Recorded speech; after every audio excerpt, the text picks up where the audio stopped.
verse 14. Matthew 26, verse 14. There's 28 chapters in the book of Matthew. So, we may not finish this before 2025. I don't know, but it don't matter. That could be our project then, to finish it sometime. But this chapter 26 is kind of long. It has what? How many verses? Anybody? Chapter 26. How many verses? Yeah, it's a bunch. 75 verses. And chapter 27 has 66. So that's around a bunch. That's right. That's a bunch of verses there. But instead of hurrying on through, we may slow down a bit, take our time, because we don't want to miss anything about this important part. This is the important part of it here. It's all important, but the crucifixion, the resurrection, it's going to get good. Why we're here today. So anyways, Jesus and disciples, after leaving Jerusalem, headed for Bethany.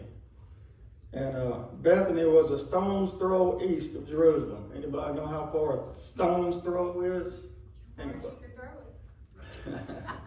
Well, it's a mile and a half. Somebody's got a good arm now. It's a mile and a half east of Jerusalem. Play for the Cardinals. I can't drill it far. Not anymore. Yeah. Might be able to skip it a little bit. Skip it across the water. That's the only way I can get it to go any distance now. But Jesus was done talking to the scribes, and he was done talking to the Pharisees and the Sadducees and all the religious leaders. So where did they go? They went to Bethany, to Simon the leper's house, of all places. They went to Simon the leper's house. Now, like I said last week or week before, we don't know if this Simon the leper, we don't know if it was one of the lepers that Jesus healed or not, but he was healed. Yes. One thing's for sure, he didn't have leprosy then. They couldn't go to his house. So, that's right, they wouldn't be able to go to his house. They didn't have when Jesus and the disciples rode in. But at this very moment, Jesus and the disciples were visiting Simon the leper. At this very moment, the chief priest and other Jewish officials were meeting at the residence of Caiaphas, the high priest, to discuss ways of capturing Jesus quietly and killing him. But not during the Passover celebrations, they agreed, because they didn't want it to be a riot. Showing the love of God. So things was going to get a little messy. Yes. Their minds were made up. Something had to be done about this Jesus guy. He was getting way too much attention and creating waves wherever he went. They didn't just want to exile him, they wanted to kill him. They wanted to end his life. For what? For what? So while Jesus was eating, Mary came in with a bottle of very expensive perfume. Yes. And the oil in this particular bottle was worth about the equivalent to a year's salary of an average day laborer. Versace must be good stuff. Good stuff. A year's worth of work in one bottle. And so it was a glass jar, according to historians. I don't think the Bible says that. But it had a long neck. And the way to open it was to break that neck off. So once you opened it up, you had to use it. And that's exactly what she did. She poured the entire bottle on Jesus. She poured it over his head. The disciples, they were kind of caught off guard by this selfless display, especially Judas, who said, what a waste of good money. They didn't know what was going on. She could have sold it. She could have sold it for a fortune and given it to the poor Jews. And Jesus knew what they were thinking, and he said, why are you criticizing He's her? a heart knower, knows the mind. For she's done a good thing to me. You will always have the poor among you, but you won't always have me. Bless Sister Mary. She has poured this oil on me to prepare my body for burial, and she will always be remembered for this deed. She was allowed to see in the future. Now, this story of what she has done will be told throughout the whole world, The revelation. wherever the good news is preached. Okay, We're up to date on chapter 26. Now we'll pick up where we left off. Verse 14. Now it's going to get good right now. Then one of the 12, called Judas Iscariot, went into the chief priests and said unto them, What will you give me, that I will deliver him unto you? And they covenanted with him for 30 pieces of silver. And from that time he sought opportunity to betray him. Now, Judas wanted to know how much they would pay him if he could deliver Jesus unto their hands. And they agreed on 30 pieces of silver. Now, I thought 30 pieces of silver was, when I was a kid, I thought that was quite a bit of money, you know. But it was actually, in today's, they're thinking in today's currency, American currency, is like $25. So, the sense from Matthew, and Matthew's perspective, is that the matter with Mary dumping expensive oil on Jesus' head was a final insult to Judas. And you had two more viewpoints. You had Mark 14 and Luke 22. But this is Matthew's camera shining here. And it probably didn't happen exactly after Mary dumped it on his head. Judas went out to betray him, but that's the way Matthew recorded it. So through the centuries, many suggestions have been offered regarding the motive of Judas in betraying Jesus. Why did Judas betray Jesus? Anybody know? Did he have a choice in the matter? It was prophecy. It was prophecy. Verse 14 refers to him as Judas Iscariot.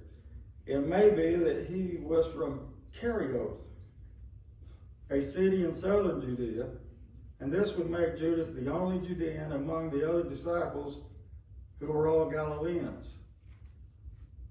Now, here's a few things that may have contributed to Judas's betrayal of Jesus. Some wonder if Judas resented the leadership as a Galilean fisherman among the disciples and finally had had enough of it. Perhaps Judas was disillusioned with the type of Messiah Jesus revealed himself to be. He wanted a more political, conquering Messiah. And perhaps Judas watched the ongoing conflict between Jesus and the religious leaders and concluded that they were winning and Jesus was losing in his brain. Anyway, therefore he decided to cut his losses and join the winning side.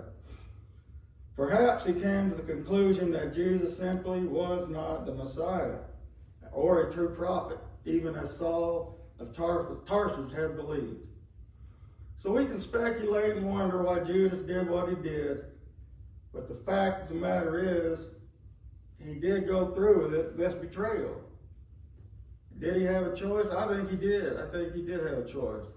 Whatever the specific reason, the scriptures present no sense of reluctance in Judas at any time. Although later he knew he messed up with good, but during the time there wasn't. All he said is, what are you willing to give me if I deliver him to you? So according to the Bible, there was no noble intention in Judas's heart.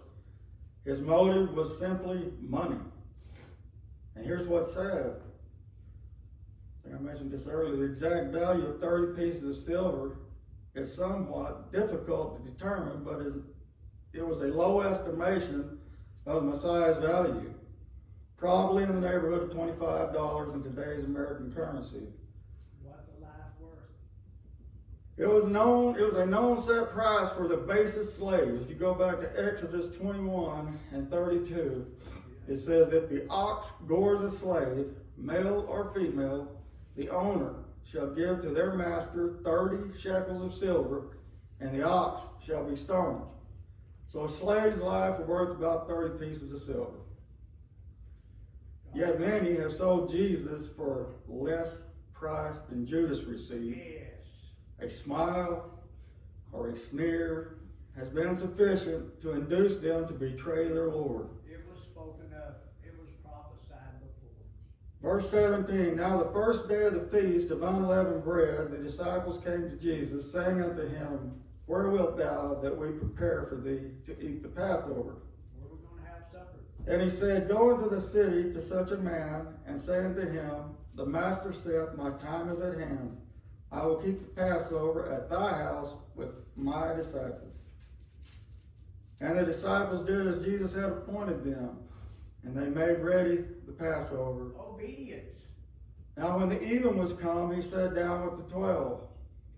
So this must have been a very moving commemoration for Jesus. The Last Supper. Jesus, being an obedient Jewish man, has celebrated Passover every year of his life. So he celebrated some 32 Passovers. So celebrating the Passover was nothing new to Jesus. It happened every year. Kept the commandments. Yet Jesus knew that this Passover was going to be different. The last. He was going to declare it different in just a few moments. Passover remembers the deliverance of Israel from Egypt, which was the central act of redemption in the Old Testament. When I see the blood, I will pass over you. Again and again, when God wanted to remind Israel of who he was and what he had done, he would tell them, I am the God who brought you out of Egypt. Again and again, he drew their attention back to the central act of redemption. Jesus now provided a new center of redemption to be remembered by a new ceremonial meal. And we're going to get into the Passover meal probably next week. I want to do a little more studying on that. But I would like to say that I went for a checkup what was it, 2 days ago, babe? 2 days ago. And I just went in for a checkup.